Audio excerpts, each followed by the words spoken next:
Hey everybody, Tom Barnes, stories from the 78 from the world's largest arcade right here in Brookfield. You're looking at the Galloping Ghost Arcade, and this place has been around for about 15 years. Mack, the owner, is a gamer himself. He's done video games. He's opened this place. There's a pinball place down the street.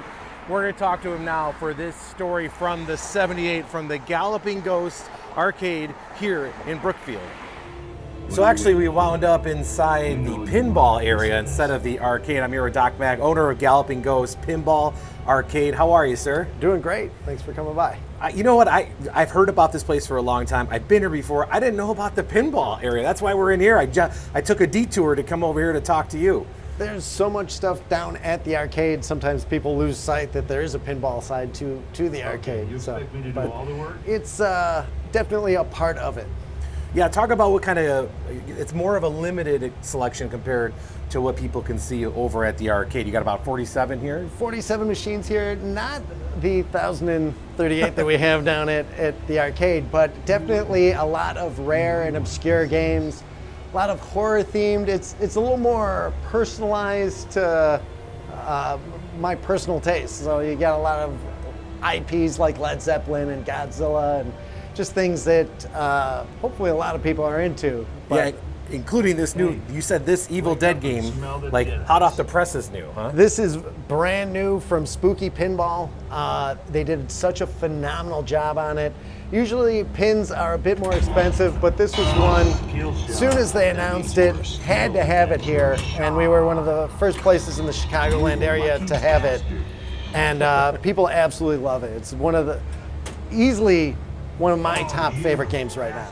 Yeah, and it seems like it's very interactive. Even like inside the game itself, there's a lot going on inside. And of course you got the screen up here to make it a digital component as well. Absolutely, they did such a great job. Sometimes it's really hard to tie a theme into a pinball machine, but they had so many things that if you watch the movies, you're gonna get all these little things that, oh, that was from that scene and that was from that scene. And just amazing game, very well done. I want to walk up this way just because we had a couple others I wanted to show because there's a couple favorites of mine. But this is the front area of the pinball experience, right? And you got the Monster Bash. These are re-releases from Chicago Gaming. They did Monster Bash and Medieval Madness. Both phenomenal games that were beloved and well-deserving of re-releases. And then you got this two-player. This is pretty rare, huh? Very rare Joust pinball, two-player head-to-head pinball. Sometimes people say it's very difficult to keep up and running, but we've got it on and going. You guys don't seem to have that problem with keeping machines and whatnot running because of the vast majority that you have over at the arcade. It's a never-ending struggle. There's basically myself and Master Tech Doug Fox down at the arcade fixing everything there. And down here, we also have Master Tech Ken Walker working on things. So it's a constant struggle. All the guys on staff are able to fix things, and with this many machines, you can't get here early enough to start fixing them. So you got some cool Godzilla. I didn't know there was a Nightmare on Elm Street pinball game, but there you have it, Creature from the Black Lagoon. But an ultra rare one that we've talked about is this Predator game. Doesn't look like it might be rare when you just walk in, just because you see Predator and people know Predator. But tell me why this one's so rare. So this was an unreleased prototype. It went into development, and they were starting to take it to shows, and they were taking pre-orders for it. And then the company found out that they didn't get the license for it. And so kind of need that, huh? You do need that. People get upset when you try to make things without a license. So this is the only one, and we were able to get it here. We were very fortunate that the seller hooked us up with it because he could have put it in a collection and nobody ever would have seen it. But it's here for everybody to come play it and enjoy it. And just down the street from here, about what, a block and a half, 3 blocks, what have you? About 2 blocks. The largest arcade in the world, that is Galloping Ghost, and it is like stepping back into whatever your version of your childhood was going to your arcades, which I guess is the point. But this place is filled with literally over 1,000 arcade games, right? 1,038 games. We add a new game every Monday with our Monday mystery game. We stream it all. We do a big unveiling. So that collection constantly growing. So if you were there last week, you're already missing new games. So Well, and if you were there last year, you've missed 50 odd games. At right? least. Where are you putting all these games? we're almost out of space, but we're working on our next very large expansion, which should hopefully alleviate all the space issues forever. But it's going to be a slow process getting it ready. Yeah, when you walk in, it's like a labyrinth of video games. It really is. You have to your left, you have different types of games from different types of companies. Do you want to talk about some of the little sections you have there? Yeah, a lot of it. It's so hard with so many games to get it all grouped in a style that makes sense. So some games are grouped by company. There's an Atari section and a Williams section, a Midway section, Nintendo. So the names that people would recognize. And then some are by genre. So there's like a driving section, a light gun section, shmups, like where you're flying planes and shooting enemies down. So it's, walking in, it might seem like there's no order to it, but with so many games, it's there. It just can be muddied, and some of it is a little nuanced. And you definitely have rare games over there as well, including that simulator flight game that you have tucked in the back.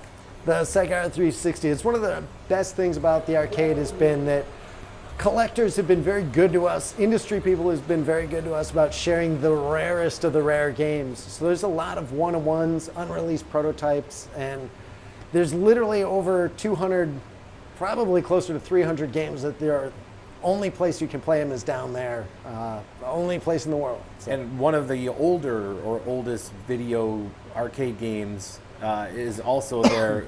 Is it the Death Trap one? Death Race. I'm sorry, Death Race. From Exidy in 1976. It was essentially one of the first banned video games because they thought it was too violent, that you were running people over, even though the developers insisted that they were gremlins. So there's a lot of gaming history down there, and it's basically a museum, but interactive where you can play everything. Even if it's a one-of-one, it's turned on every day so you can play it and enjoy it and see what it was supposed to be if it was a prototype. Yeah, it really is a working museum because you can play, and you're open from 11 to midnight most days and until 2 on the weekends? Yep, Friday and Saturday we're there till 2 a.m. 7 days a week. We're open all holidays. Never deviate from the hours unless we're going to be open more.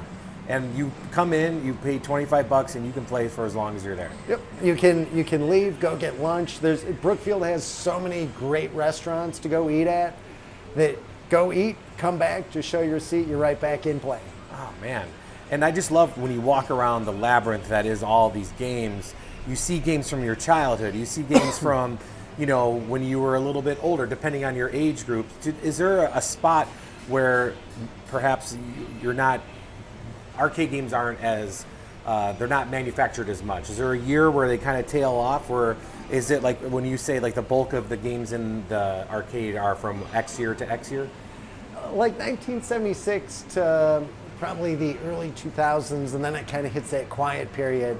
And then like we do have games from every decade, but it's the later 2000s get a little quiet. But there's definitely some amazing games that came out then. Raw Thrills and Play Mechanics were putting out some tremendous stuff. So it's never gone away. It's just gotten a little quieter and then gotten louder again. Yeah, and now some of the newer games we were talking are just big because they're like VR or, so they're just huge spaces that are a little different than the ones of yesteryear. For sure. There's so much for the attraction and the spectacle of it all. A lot of the games that are bigger, unfortunately, until we do our next expansion, we can't get them just yet. But it's about telling the story of arcade gaming. So every game has a spot at the arcade.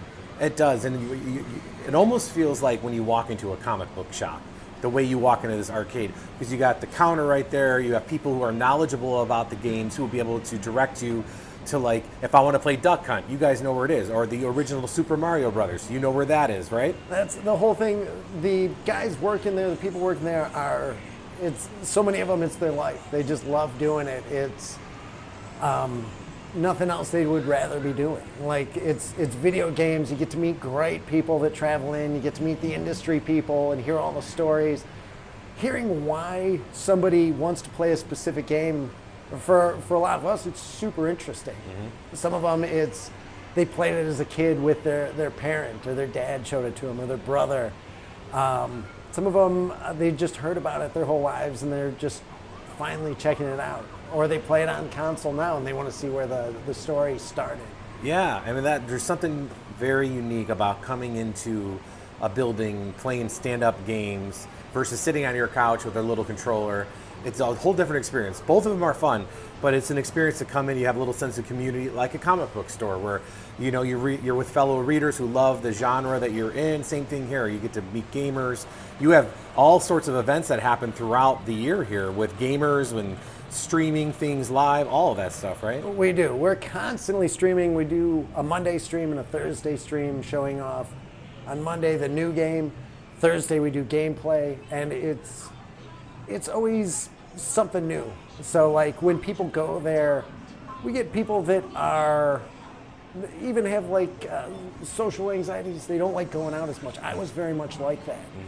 But going to play video games and being around people, it's easy to watch somebody playing a game, and you instantly have that in common. Like, oh, you like that game? I like that game. Yeah. And we've seen so many friendships form there. We've seen people become really good friends down there just because of video games. And it's so funny to watch how in the 90s it was like, oh, violent video games are going to make everybody maniacs and lunatics. Yeah. Just like rock and roll was the devil's music of the 50s, right? Absolutely. It all gets proven wrong. People, they have that thing in common. It doesn't matter who they are, where they're from, what they're about. Something brings them together. And you see so many people having fun playing these games. It's an amazing thing every day to watch. And you got a nice little spot here in Brookfield where you have the arcade, pinball. You also do a lot of other things. You have like a production studio. You do things with Godzilla. I mean, you are a true Renaissance man. I've been so very fortunate to be able to have everything that I love doing has become basically like a business. So we've got our gym and martial arts school, we've got our printing company, we've got our production company, our Galloping Ghost Garage, and the Godzilla stuff too. It's all different facets of things that I'm just into. And Brookfield has been so amazing to us and accommodating, and a lot more things we want to keep adding to the town. And if people want to keep up with what you're doing, they can certainly go to the arcade or the pinball. But is there a website you want people to go to check things out as you guys roll out? Yeah, you can. We're pretty heavy on, you can always check us out on gallopingghost.com, gallopingghostarcade.com, or any of the social medias. If you search for Galloping Ghost, we'll come up. Thank you so much for taking time to chat with me. I appreciate it. Thank you. Yeah. Appreciate it. All right, that is the story from the Galloping Ghost Pinball and Arcade right here in Brookfield, Tom Barnes, Chicago at gmail.com. If you have a story from the 7/8 suggestion, sorry, it's really bright after being inside an arcade, or head over to the website storiesfromthe78.com. But as you can see, it's right here in the heart of Brookfield. Come on, check it out.